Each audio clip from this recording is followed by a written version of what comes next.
When we talk about feedback, most of us as Toastmasters are thinking about evaluations.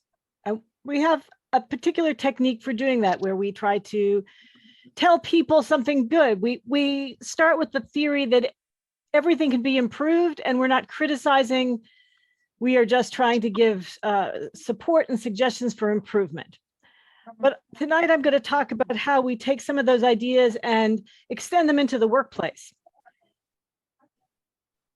So when are there feedback opportunities outside of Toastmasters? Well, there are all over the place. It could even be you're at the store and the clerk is taking a very long time and you could give them feedback and say, I can't believe it's taking you so long to give me change. Maybe that's a little bit of an anachronism now, but giving feedback isn't an arduous process. We do it all the time. But it sometimes comes out more like criticism. So some of the places where we're going to see feedback opportunities are somebody's job performance, like I'm saying with the cashier, but if you're a manager and you have an employee who's reporting to you, one kind of feedback is how they can improve their performance.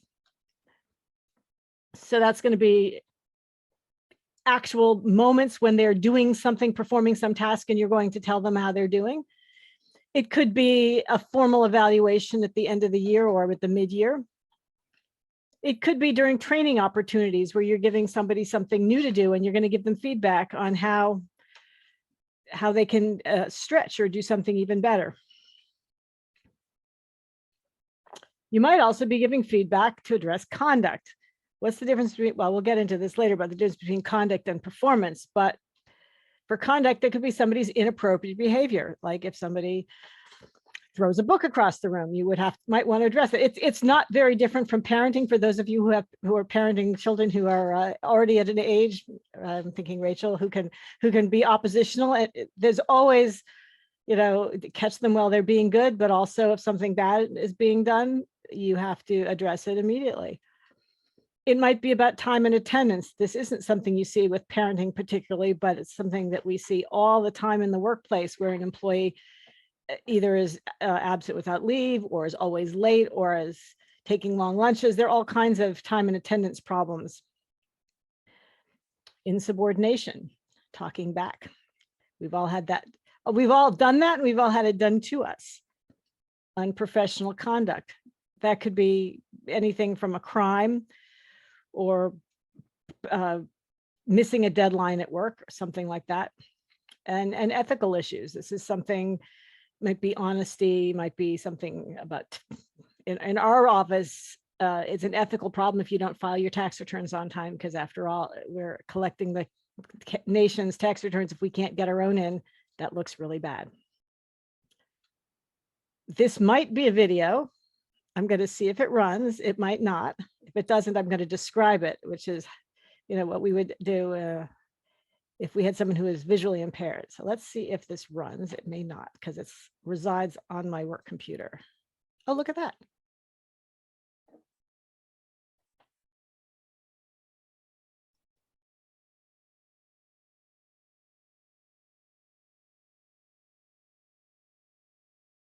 We're not getting any sound.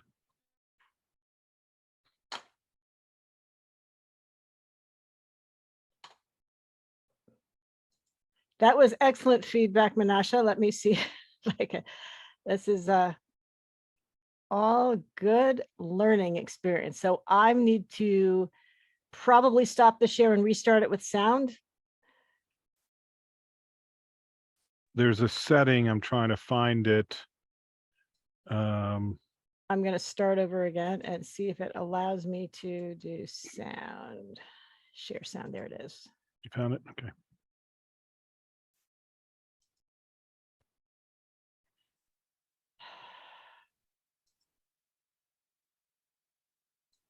Actually, let's go to the current slide. There we go. Let's try this again. I reviewed your brief over the weekend, and here are my changes. Wow, do you have any red ink left? Well, actually, I went through several pens. This is your first brief, and you have a lot to learn. You're telling me. Well, just go make the changes and get it back to me by the end of the day. Okay.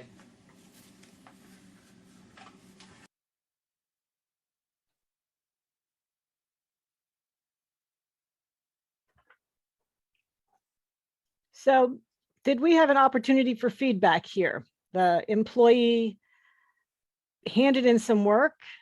The manager marked it all up with red pen and just handed it back. What could she have done differently? Could she have said something more encouraging like, this is a great first effort. Let's see how we can make it better. He was very clearly upset by the way it came back to him.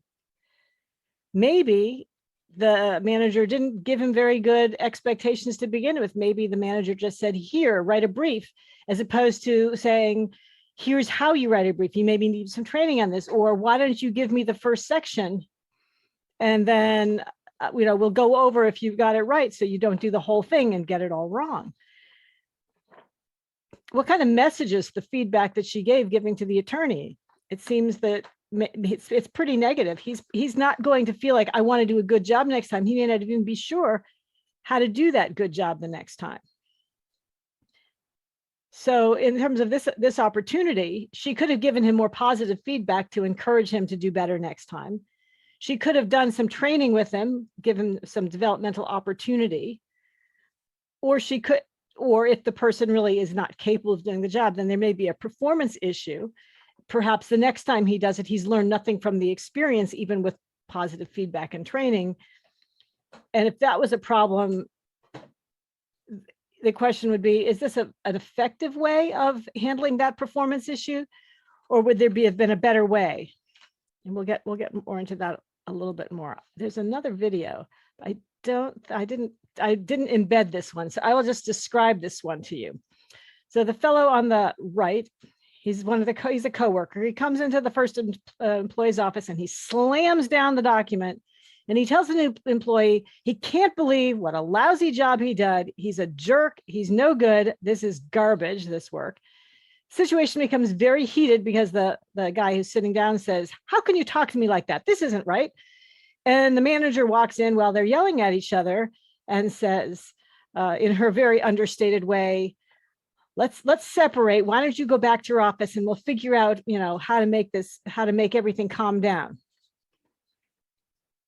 So this is a little bit of different kind of feedback.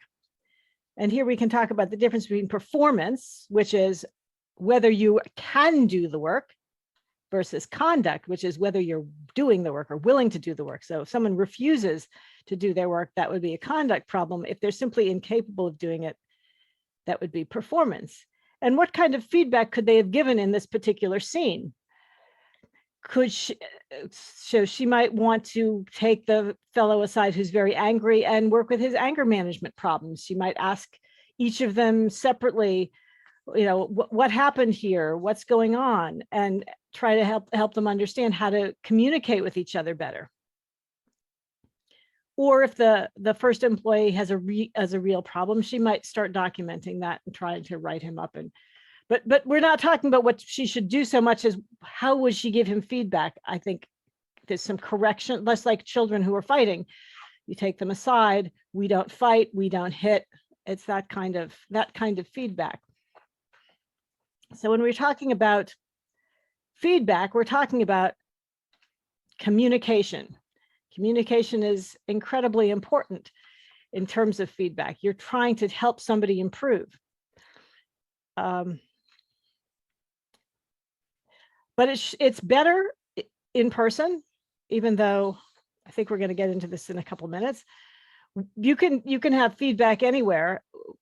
As I said, you catch people being good, you catch people being bad, and you want to address it immediately. And if you're doing actually, we'll say positive feedback, then you're catching them being good. It could be anywhere. It could be in your office. It could be in their office. It could have been, you could do it to the cashier at the grocery store. But when you're giving serious feedback about a problem, you might want to do it in a more private place because it's not everybody else's business. And you should always give it as soon as practical, right at the moment. I had one employee who got into words, we'll say, with another employee. And by the time it came to my attention, it was 2 weeks later. And I really didn't think we could go to the first employee and say, this conduct wasn't acceptable. It was long gone. And how are you going to really address that? So right at the moment is the best time. And what's the best way to give this feedback? Directly, clearly. You want to explain, you want to teach, you want to maybe get the person involved in what can you do to make this better, to get them involved in solving the problem. Now, there's different kinds of informal feedback. My module is going to talk about formal feedback, but I don't think tonight we need to learn about how the IRS deals with union and seriously problem employees. But for informal feedback, that might be somebody's performance. Something as simple as you're reviewing somebody's work assignment and you're going to give them editorial comments. That's a kind of feedback. As we said before, it might be in training. If you think about sort of a baseball team, the coach is teaching you how to, or let's say the golf, maybe a better example is, your golf pro. They're going to help you work on your swing. They're going to give you feedback on what you're doing wrong so you can improve it. That's all performance. And it could be a one-time thing, or it could be a recurring issue that you're trying to work on.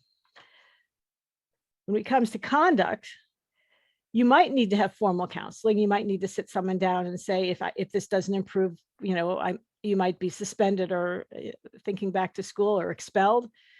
And in this case, it could be losing your job. But sometimes it's just a matter of miscommunication and getting the employees to talk to each other and figure out what's bothering them. I had one employee who said that somebody was talking too loud on the phone. And so there was you try to find ways of mitigating that. So could you please speak more quietly, or maybe can you go to a soundproof room when you want to have us call on the speakerphone? There are always ways of addressing an issue, and that's all feedback too. So in the scenes that we saw, we might want to think about what else do we want to know about what's going on? For example, when the fellow came in and he was angry and he's slamming down his sheaf of paper, what happened right before that? Maybe right before that, someone had just criticized him and he's now going to turn around and criticize the next person. So it's always important to have, when giving feedback, to also listen to what the other person says if there's a reaction.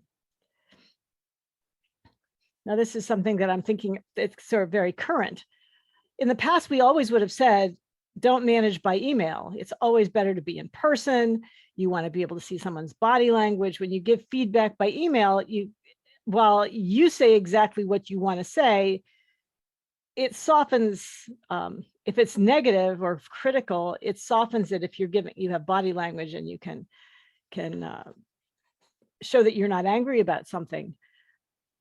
But during the pandemic, we've done a great deal of management by email. We've talked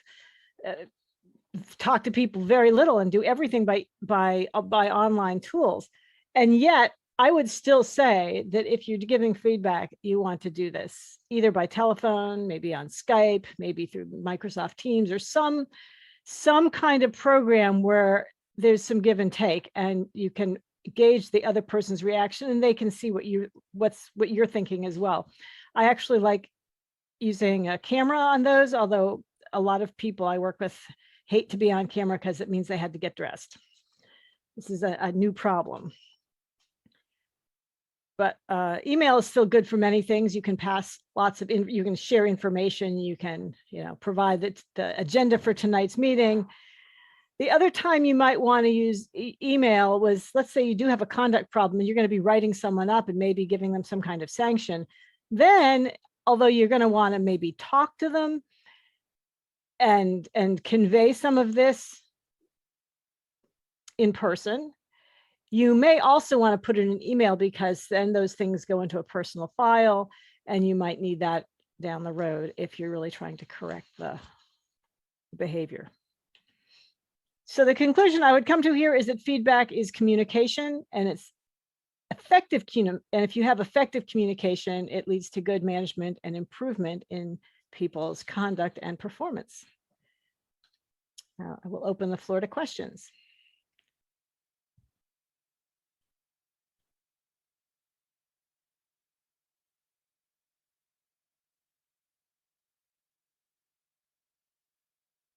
Anybody? So I have a question. What is the best way to manage an employee who maybe's been given feedback more than once and maybe has been, could need some improvement, but was spoken to more than once about it? Is there a nice way to do that?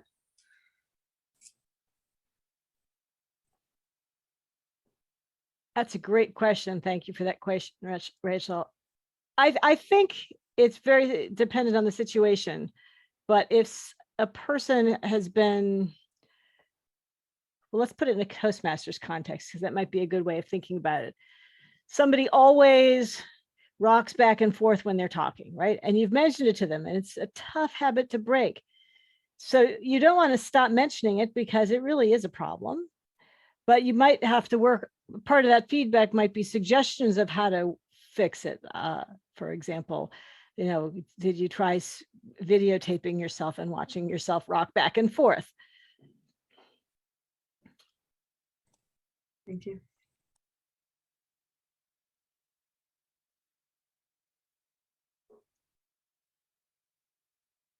Anyone else? Is I'm sorry. I have a question. Good, Rachel. I was just gonna ask if email is ever appropriate for giving feedback. Email can be appropriate for giving feedback. I think if it's certainly if the feedback is you just did a great job on that presentation, that's fine to put an email. I think when you're trying to do correction or talk about how something can improve, if it's fairly benign, I think it's fine in an email. It's really more of a question when you're getting to a crucial conversation or something that could be misunderstood. You don't want to risk putting something in an email. The person, for example, might not even read it. Correct?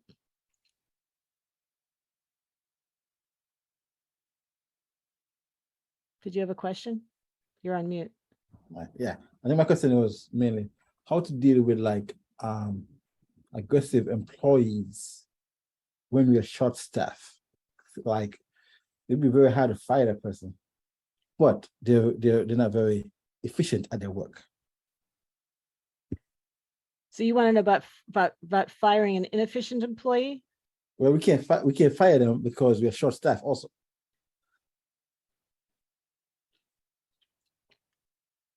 Like that's one that the government typically has. It's very, very hard to fire an employee. There, as we mentioned, there's two kinds of things that might cause you to give feedback. One being performance, and when it's a problem that they're not very efficient or they're not doing a very good job, it's probably going to be the less difficult route to try to coach them and train them and get them to do as much as you can get them to do, because even your weakest link has something that they can contribute to your mission.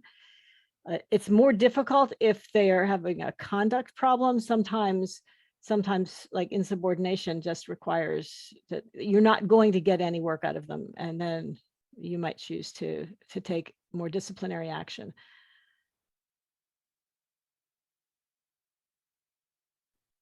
Thank you. Anyone else want to take a shot? Menashe, Greg, Patrick?